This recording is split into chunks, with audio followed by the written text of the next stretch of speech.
लंबोदरं परमसुन्दरैकदन्तं रक्ताम्बरं त्रिनयनं परमं पवित्रम् कुञ्जद्दिवाकरनिभो जलकान्तिकान्तं विघ्नेश्वरं सकलविघ्नहरं नमामि। नारायणं नमस्कृत्यं नरं चैव नरोत्तमं देवीं सरस्वतीं व्यासं ततो जयमुदीरये। वराहमिहिरं नटवरवपुः कर्णयो कर्णिकारं बिभ्रद्वास्कनकविदं वैजयन्तीं जमालाम् रन्ध्रान् वेणुरधरसुधया पूरयन् गोपवृन्दे वृन्दारण्यं सवनरमणं प्राविशन्ति।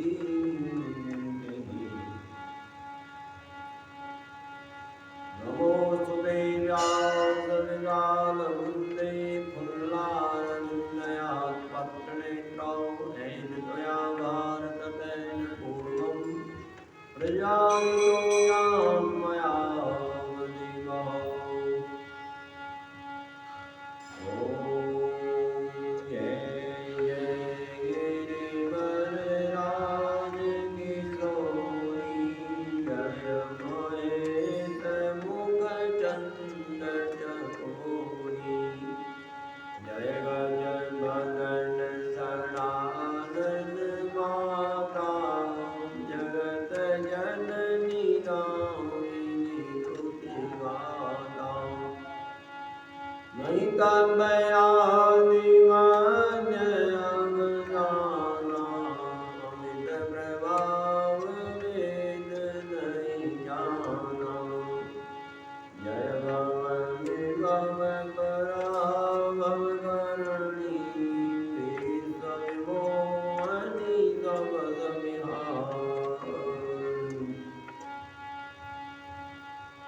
न जानामि योगं जपं नैव पूजा नतोऽहं सदा सर्वदा सम्मुखोऽयं जराजन्मनो काव्यतातप्यमानं प्रभो पाह्यापन्नमामिष शम्भो शिवसमानदातारै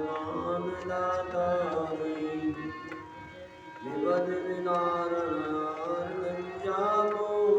राखियो शरणं। बोलो शंकर भगवान की जय। उमापति महादेव वृंदावन बिहारी लाल की जय। जगदम्बा भवानी की। बोलो देवी भागवत महापुराण की जय। देवी भागवत के महापुराण के अंतर्गत व्यास जी ने प्रहलाद और नर नारायण के अयोध्या के बारे में बताया।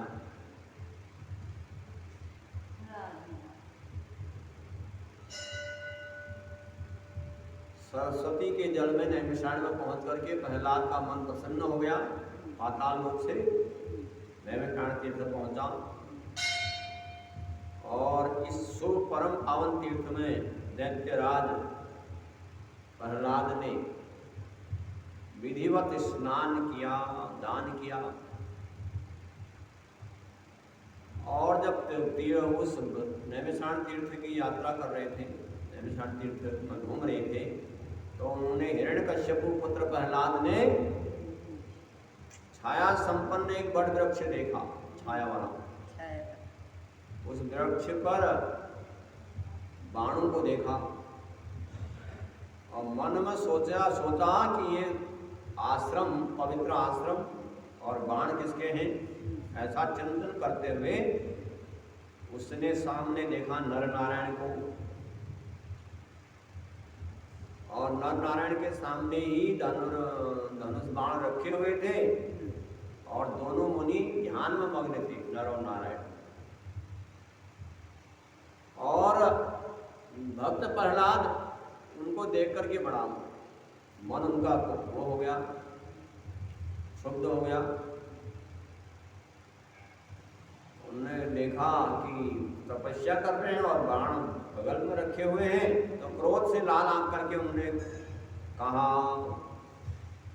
कि विरोधयं युगे चाद्ये कथम कली प्रियं ब्राह्मणस्य द्रवो युक्तं तत्र किं चापधारणम्। अब लाल आंखें हो गई प्रहलाद की और उन आप दोनों मुनियों ने यह पाखंड कैसे फैला रखा है धर्म का, इस संसार में आज तक मैं कोई देखा नहीं। तपस्या करना ब्राह्मणों का धर्म है, क्षत्रियों का काम है धनुष बाण धारण करना। आप ऋषि मुनि है, ब्राह्मण है, सत्युग में आप तपस्या कर रहे हैं और कलयुग जैसा काम कर रहे हैं, आपको ये शोभा नहीं देता। कहाँ माथे पर जटा बनाई हुई और कहाँ तरकस बाण रखे हुए, दोनों को चाहिए। पाखंड त्याग करके धर्म का आचरण करें। व्यास कहते हैं इति तस्य श्रुत्वा नरकोशं भारतः काम चिंता दैत्येन्द्र वृथा तपसि चाभयो। व्यास जी जन्मेजय को ये कथा बताते हुए कहते हैं, हे जन्मेजय, भक्तराज प्रहलाद के वचन सुनकर के नर ऋषि ने कहा, नर और नारायण जो है उनमें नर ऋषि ने कहा कि हम दोनों तपस्या कर रहे हैं, चिंता तुमको क्यों हो रही भाई?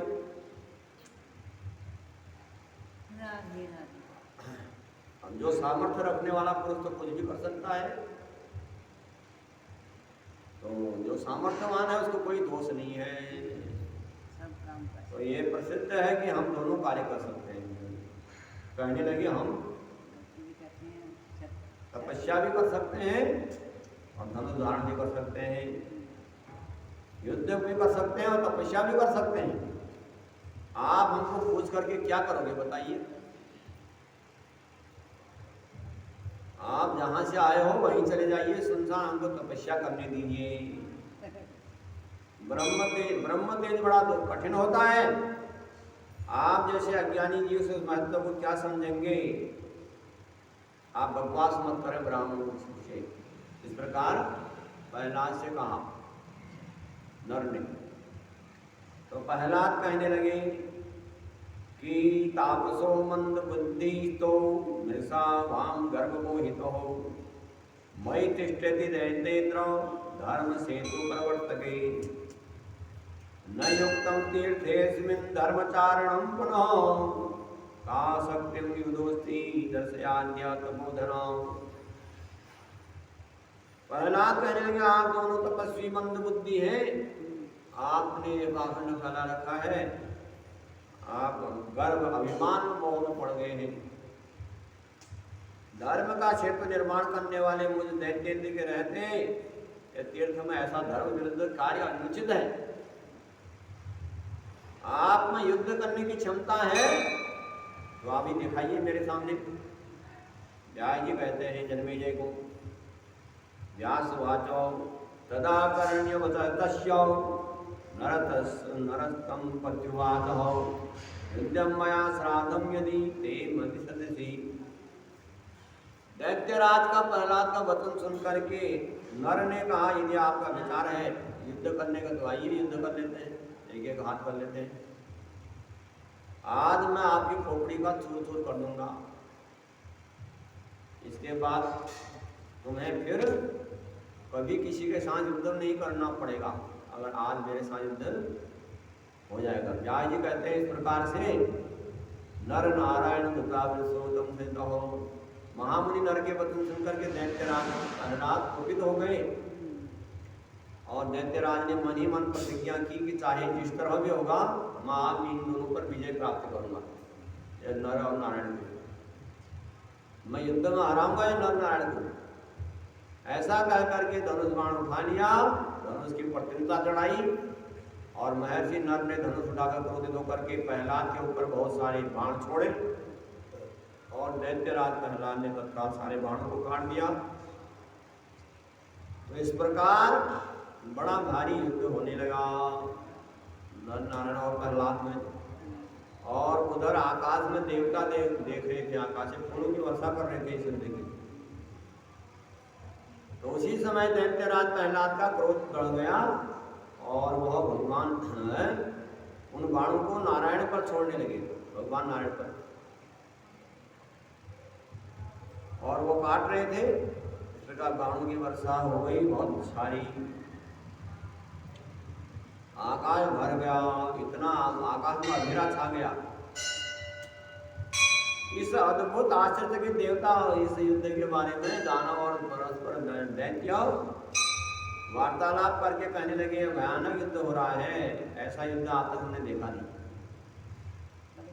बड़े बड़े देव ऋषि गंधर्व नाग विद्याधर बहुत आश्चर्य पड़ गए और युद्ध देखने के लिए नारद जी पर्वत ऋषि भी आए हुए थे। उस युद्ध को देखने के लिए नारद और पर्वत मुनि भी आए हैं। प्रहलाद के सामने चल रहा है नारायण का। तो नारद जी ने महर्षि पर्वत से कहा कि नारदम प्रोक्राहो निष्टम चावत पुरः तारकासुर युद्धम चौ तथा मृतासुरस्य चौ मधुकैटयो युद्धो हरिणाम चेतसी कृतम। पर्वत से कहने लगे नारद जी की ऐसा युद्ध तो तारकासुर और वृत्तासुर का भी नहीं हुआ था। मधुकैटव के साथ विष्णु के साथ 5000 वर्ष युद्ध हुआ, लेकिन ऐसा युद्ध भी ये युद्ध उस युद्ध वह युद्ध कुछ भी नहीं है इस युद्ध के सामने। तो इस प्रकार प्रतिदिन बार बार दोनों युद्ध करते चले गए और अंत में अतिशय कुपित होकर के नारायण ने अपने बाणों से प्रहलाद के अंतिम धनुष को भी काट डाला। अब बड़े क्रोध के साथ नारायण के भुजा दंड प्रहार किया। नारायण ने आते देख करके जो है दैत्यराज ने लोहे की एक रॉड उठाई और मजबूत गदा और नारायण के जांघ पर मारा और गदा लगने पर नारायण अटल रहे। इस प्रकार से पूरे 100 वर्ष तक नर नारायण और प्रहलाद का युद्ध हुआ। 100 वर्ष भयंकर युद्ध, देखने वाले आश्चर्य पड़ गए। और उसी समय पीताम्बर चतुर्भुजधारी गदाधर भगवान विष्णु उस आश्रम में प्रहलाद के पास पहुंच गए। भगवान विष्णु प्रहलाद की सहायता के लिए, अपने भक्त की सहायता के लिए पहुंच गए तत्भुज रूप में। शंख चक्र गदा पद्म कहते हैं तष्टम तमागतम तत्र अर्जुन कश्यपो सुतः प्रणम्य भक्त्या प्रजानि प्रत्युवाच। अब भगवान को देखा प्रहलाद ने अपने सामने, तो प्रणाम किया भगवान और हाथ जोड़ करके कहा कि ये हे माधव, मैं इन दोनों तपस्वियों को प्राप्त क्यों नहीं कर पा रहा हूँ? आप बताइए। मेरे साथ युद्ध करते हुए इनको 100 वर्ष बीत गया। मैंने निश्चय किया था कि मैं इनको हरा के रहूंगा, लेकिन हरा नहीं पा रहा हूँ, क्या बात है? बड़ा आश्चर्य होता है। भगवान विष्णु बोले हे मेरे प्रिय भक्त, ये दोनों मेरे अंश से उत्पन्न हैं, इन्हें ये तो मेरे ही अंश हैं, इनको कैसे जीत पाओगे? इनको नहीं जीतने में तुमको कौन सा आश्चर्य हो रहा है? आप अपने लोग को जाइए, जहाँ से आए हैं। आपको युद्ध करना ठीक नहीं है इनके साथ, क्योंकि ये मेरे ही अंश हैं। आप साधना करिए अपनी। नम्यम कुरुता विरुद्धम तापसम व्याजगते इत्याराजो निर्वयासुरः नर नारायण भूयो तपोयुक्तो। तो भगवान विष्णु ने पितल लोक को जाने के लिए कह दिया प्रहलाद को, और भक्ति करो। आप इन दोनों का कभी विरोध मत करना। विष्णु भगवान की ऐसी आज्ञा पाकर के प्रहलाद अपने साथी असुरों के साथ आए थे नैनीताल तीर्थ में स्नान करने के लिए, फिर वापस हो चले गए। और फिर अपनी तपस्या में नर नारायण लग गए। युद्ध किया 100 वर्ष तक, तपस्या में फिर लग गए। जन्मेजय जी कहते हैं कि संदोहकम महानत्रम पारासार्यम कथा नके नर नारायण शांतो वैष्णव वांस तपोधनो तीर्थ श्रवो सतयुक्तो वन्यासनरो करो धर्मपुत्रो महात्मानं तपसो सत्य सजितो। राजा जन्मेजय को जब व्यास जी ने कथा सुनाई, प्रहलाद और नरनारायण के युद्ध की बातें बताई, तो वो आश्चर्य पड़ गए। उन्होंने कहा कि मेरे को बड़ा संशय हो रहा है कि नर नारायण शांत स्वभाव वाले विष्णु के अंश से उत्पन्न थे, तीर्थ में रहते थे, सतोगुणी थे, वन में फल फूल खाते थे, धर्म के पुत्र थे और तपस्वी और सत्यनिष्ठ थे। तो उनको ऐसा क्रोध क्यों आ गया जिससे कि वो संग्राम करने के लिए उतर गए, युद्ध करने के लिए। तो उन्होंने 100 वर्ष का युद्ध क्यों किया और प्रहलाद के साथ लड़ाई क्यों लड़ी, उसका कारण बताइए। कहने लगे तो जन्मेजय कहा था कामनी का न कम कार्यम कारणम विग्रह शवे युद्ध बुद्धि कथम जाता रोधन प्रयोग। तो युद्ध किस बात पर होता है? युद्ध या तो स्त्री के लिए होता है, या धन के लिए लड़ाई होती है, या कोई कार्य विशेष होता है तो होता है।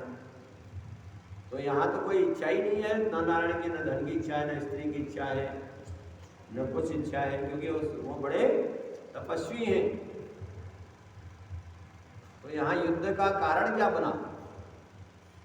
उन्होंने उतनी कठोर तपस्या क्यों की? किसको मोहित करने के लिए, स्वर्ग के लिए, सुख भोगने के लिए तपस्या की थी क्या? उन्होंने तपस्या द्वारा शरीर सुखाया, संग्राम युद्ध करके शरीर को कष्ट दिया, और शरीर कष्ट देकर के राज्य धन स्त्री गृहस्थी किसी को सुख नहीं मिला। आज तक युद्ध करने से किसी को फायदा नहीं होता। तो इस प्रकार से युद्ध आखिर किस युद्ध से? इस सनातन धर्म को जानते थे कि संघर्ष से कष्ट मिलता है। अच्छी बुद्धि वाले लोग सदा सुखदायी कर्म करते हैं। तो जन्मेजय ने कहा कि साक्षात धर्म के पुत्र धर्मनाशक युद्ध क्यों करे हैं, और इस प्रकार से कौन युद्ध जाएगा? मैंने सुना था कि महाराज आयाति स्वर्ग से च्युत हो गए थे, स्वर्ग से उनको गिरना पड़ा था आयाति को। राजा आयाति ने बड़े बड़े यज्ञ किए थे, दान दिया था, बड़े धर्मात्मा थे, किंतु अहंकार रूपी पाप के कारण स्वर्ग लोक से भी आना पड़ा वापस। केवल थोड़े अहंकार भरे शब्दों का उच्चारण करते ही इंद्र ने राजा आयति को पृथ्वी से नीचे ढकेल दिया। यदि अहंकार न हो तो युद्ध नहीं हो सकता। आखिर उस युद्ध में क्या लाभ हुआ जो नर नारायण ने लड़ा? किसका पुण्य क्षीण हुआ, किसका तपस्या नष्ट हुई? व्यास जी कहते हैं कि राजन सुनिए। व्यास जी कथा सुनाते हैं, उस प्रश्नों का उत्तर देते हैं जन्मेजय को। कहा कि व्यास कहते हैं राजन संसार मूलम ही त्रिविधम परिकीर्तितम अहंकार सर्वेज्ञ मुनि धीर धर्म निश्चय है सकथम मुनि नाम त्यक्तुम योगये देवताम किल कारणम बिना कार्यम न भवत एवं न निश्चयः। व्यास जी कहते हैं जन्मेजय, इस संसार के मूल 3 कारण, अहंकार के 3 कारण बताए गए हैं। एक सात्विक अहंकार, एक राजसी अहंकार, एक तामसी अहंकार। ये तो निश्चित है, बिना कोई कारण से कोई कार्य नहीं होता। तप दान यज्ञ और सात्विक होते हैं, तप करना, दान करना, यज्ञ करना, ये सात्विक माने गए, और अहंकार से उत्पन्न होते हैं। तामसी अहंकार से लड़ाई झगड़े उत्पन्न होते हैं कि तूने पूजा करती मेरे को नहीं करने दिया, वो करने दिया, झगड़ा शुरू हो जाता है। तामसी जब तामस आता है, अहंकार के बिना कोई कार्य नहीं होता। शुभ शुभ कार्य कैसा भी हो, अहंकार के बिना शुभ कार्य भी संपन्न नहीं हो सकता। इस अहंकार से ही संसार की रचना हुई है। अगर अहंकार न हो तो संसार की रचना न हो। अहंकार के बिना विश्व कैसे टिक सकता है? कोई आदमी हो उसमें अहंकार न हो, कोई देवता हो उसमें अहंकार न हो, तपस्वी हो उसमें अहंकार नहीं होती। ये संसार ही अहंकार से बना है। ब्रह्मा विष्णु शिव भी अहंकार युक्त हो जाते हैं तो साधारण प्राणियों को मुनियों को ऐसे छूट मिल सकती है? सारा संसार अहंकार के वशभूत होकर के चक्कर खाया करते हैं। जो संसारी लोग हैं, पुनर्जन्म पुनर्मृत्यु सर्वकर्म सानुगम, तो संसारी जीव जन्म लेते हैं, मरते हैं, फिर जन्मते हैं, फिर मरते हैं, पुनरपि जन्म पुनरपि मरणम। उनका जैसा कर्म करते हैं वैसा फल मिलता है। देवता, मनुष्य, त्रिय, पशु पक्षी रथ के पहिए की भांति चक्कर काटते रहते हैं 84 लाख योनि में। पहले पशु पक्षी, फिर पेड़ पौधे, कीड़े मकोड़े, फिर जाकर के मनुष्य योनि। ऐसा कौन गिन सकता है?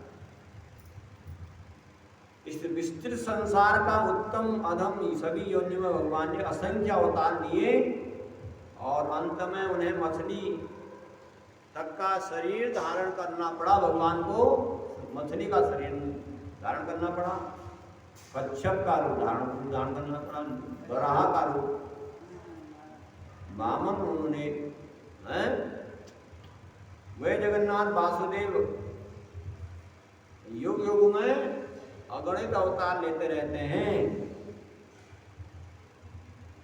सप्तम वैवस्वत मनवंतर में भगवान विष्णु ने जिन जिन अवतारों को लिया था वो बता रहा हूं। महर्षि भृगु के श्राप से उन देवश्रेष्ठ प्रभु सबके स्वामी भगवान विष्णु ने अनेक अवतार लिए थे। तो जन्मेजय ने कहा, मेरे मन में प्रश्न उठता है कि भगवान विष्णु ने भृगु के श्राप क्यों दे दिया? जन्मेजय का अगला प्रश्न है कि भृगु जी ने श्राप क्यों दिया भगवान विष्णु को? श्री हरि ने भृगु का क्या बिगाड़ा था जो देवताओं द्वारा नमस्कृत विष्णु भगवान को श्राप दे दिया? व्यास जी कहते हैं, राजन सुनिए, कहते हैं, यशोदारणं सतो विष्णुं देवं नमस्कृत्य सनुराजन प्रवक्ष्यामि भृगु शापस्य कारणं पुरे कश्यपानुतो हिरण्यकश्यपो निर्भयो। अब जो है कहते हैं कि भगवान को क्यों श्राप दिया भृगु ऋषि ने, उसका कारण बता रहा हूँ, ध्यान दे करके सुनिए। पूर्व काल में विष्णु व्यास कहते हैं, राजन सुनिए, मैं भृगु के श्राप का कारण बताता हूँ। पूर्व काल में हिरण्यकश्यपु पुत्र हिरण्यकश्यपु ने जब देवताओं के साथ युद्ध किया, कश्यप पुत्र हिरण्यकश्यपु ने, उस समय संसार व्याकुल हो गया। बाद में हिरण्यकश्यपु मारा गया और प्रहलाद को राजा बनाया गया। और प्रहलाद भी देवताओं को सताने लगे क्योंकि वो दैत्यों के राजा थे। इसलिए इंद्र और प्रहलाद में भी भयंकर युद्ध हुआ। पूरे 100 वर्ष तक युद्ध हुआ। अंत में प्रहलाद को परास्त कर दिया इंद्र ने। और इस युद्ध को देख करके लोग दहल गए थे। प्रहलाद भी पराजय से दुखी होकर के विरोचन पुत्र बलि को राज्य सिंहासन पर बैठा करके गंधमादन पर्वत पर तपस्या करने के लिए चले गए और राज्य प्राप्त करके श्रीमान राजा बलि ने देवताओं के साथ बैर कर लिया। अब बलि ने भी देवताओं से बैर कर लिया। फिर पहले प्रहलाद से युद्ध हुआ, फिर बलि से युद्ध हुआ देवताओं का, और इन तब दैत्यों को पराजित कर दिया देवताओं ने, इंद्र ने। और उसके बाद विष्णु भगवान की सहायता से उन दैत्यों को राज्य कर दिया। राजन पराजित होकर के सब दैत्य शुक्राचार्य के पास पहुंचे, अपने गुरु के पास, कि आप हमारी सहायता नहीं करते, हम इस समय दुखी हैं, हम बड़े परेशान हैं, आप हमारे गुरु हैं, तो आप हमको इस समय देखा का अनदेखा क्यों कर रहे हैं? हम लोगों को सदा हराया गया है देवताओं के द्वारा, हम पृथ्वी पर टिक नहीं सकते, अब हम रसातल को जा रहे हैं, आपकी सहायता नहीं मिलेगी तो हम बिल्कुल नहीं रह पाएंगे यहाँ पर। दैत्यों के कहने पर दयालु शुक्राचार्य ने कहा, असुरो तुम लोग डरो मत, मैं तुम्हारी रक्षा करूंगा, तुम्हारी सहायता करूंगा। इस प्रकार शुक्राचार्य का सहारा पा करके निर्भय हो गए। जब दैत्यों से शुक्राचार्य ने कहा कि आप बिल्कुल निडर हो जाओ, मैं तुमको वहां जाने नहीं दूंगा, मैं तुम्हारी सहायता करूंगा। तो दैत्य निर्भय हो गए। तो देवताओं ने गुप्तचरों द्वारा समाचार सुना कि शुक्राचार्य ने उनको कुछ न कुछ करने का विश्वास दिलाया है, तो मंत्रणा करने लगे। तो शुक्राचार्य मंत्र बल से देवताओं को अंत करने का निश्चय किया। शुक्राचार्य के पास वह मंत्र, और उस मंत्र के द्वारा शुक्राचार्य ने कहा कि देवताओं को राज्य से भ्रष्ट कर दूंगा, तो चढ़ाई कर दे, उधर है सैनिक का वध करने, इस प्रकार से